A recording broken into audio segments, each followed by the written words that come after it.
எப்பொழுது நீ உன்னை தயார் நிலையில் வைக்கிறாயோ அப்பொழுது வரும். இல்லை என்றால் அவமானப்பட்டு போவாய், இல்லை என்றால் நடுவில் தோற்று போவாய். கடைசி வரைக்கும் ஜெயிக்க வேண்டும் என்றால் இந்த வயதில் சில விஷயங்களுக்கு நோ சொல், சில விஷயங்களுக்கு எஸ் சொல். 6 குழந்தைகளை வைத்து ஒரு சாக்லேட் வச்சாங்க. நடந்த செய்தி இது. நான் சைக்காலஜி படித்தவ, விஷுவல் கம்யூனிகேஷன் படித்தவ, குழந்தை பிஎட் படித்தவ மேடம். நான் ரெகுலரில் அது சொல்லிடணும்ல, ரெகுலரில் எனக்கு பிள்ளைகளுடைய சைக்காலஜி தெரியும், பெடகாஜி எனக்கு தெரியும், வகுப்பறைகளை எப்படி கையாள்வது என்று தெரியும். நான் இந்த பொதுமக்களுக்கு முன்னால் சொல்லுகிறேன், இந்த 23 வருட என்னுடைய அரசு பணியில், என்னுடைய ஆசிரிய பணியில் ஒரு புள்ள கூட ஃபெயில் ஆனது இல்லை மேடம். ஃபெயிலாக விட்டதில்லை, ஃபெயிலாக விட்டதில்லை.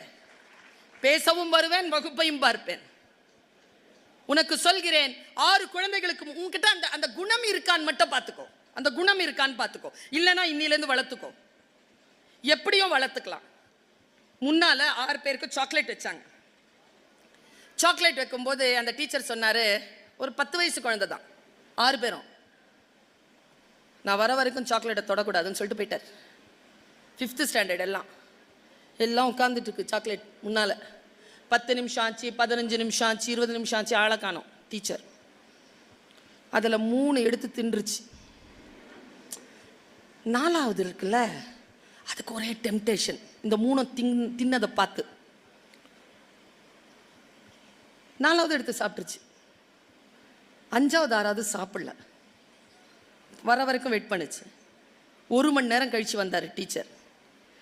கேஸ் ஸ்டடியில் எழுதுறாங்கப்பா, அந்த சாக்லேட் இருந்து கூட யாராலும் ப்ரொவோக் ஆகாம, யார் சாப்பிட்டதையும் பார்த்து திங்காம, தன்னுடைய மனதிலேயே இருக்கக்கூடிய அந்த அர்ஜ கண்ட்ரோல் பண்ணிச்சிங்களா அந்த 2 குழந்தைகள். அந்த 2 குழந்தைகள் தான் +2 வரைக்கும் ஹையஸ்ட் மார்க் வாங்கி ஸ்டேட் லெவல் வரைக்கும் போச்சு.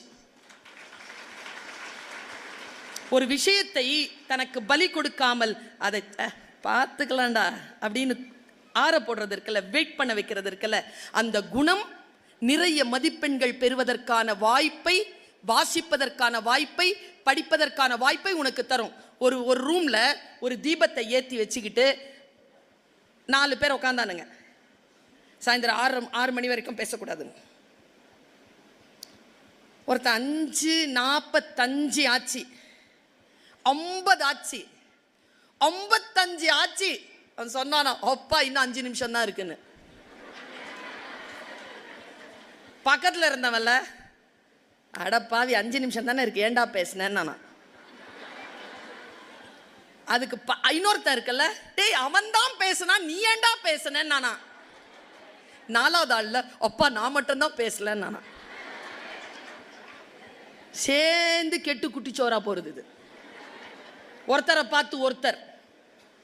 நான் ஒன்று சொல்லட்டுமா, யார் என்ன சொன்னாலும் என்னுடைய இலக்கை நகர்த்தி கொண்டு யாரும் என்னை செலுத்திவிட முடியாது என்று யார் ஒருவர் ப்ரோஆக்டிவாக இருக்கிறார்களோ அவர்கள் தான் ஜெயிப்பார்கள்.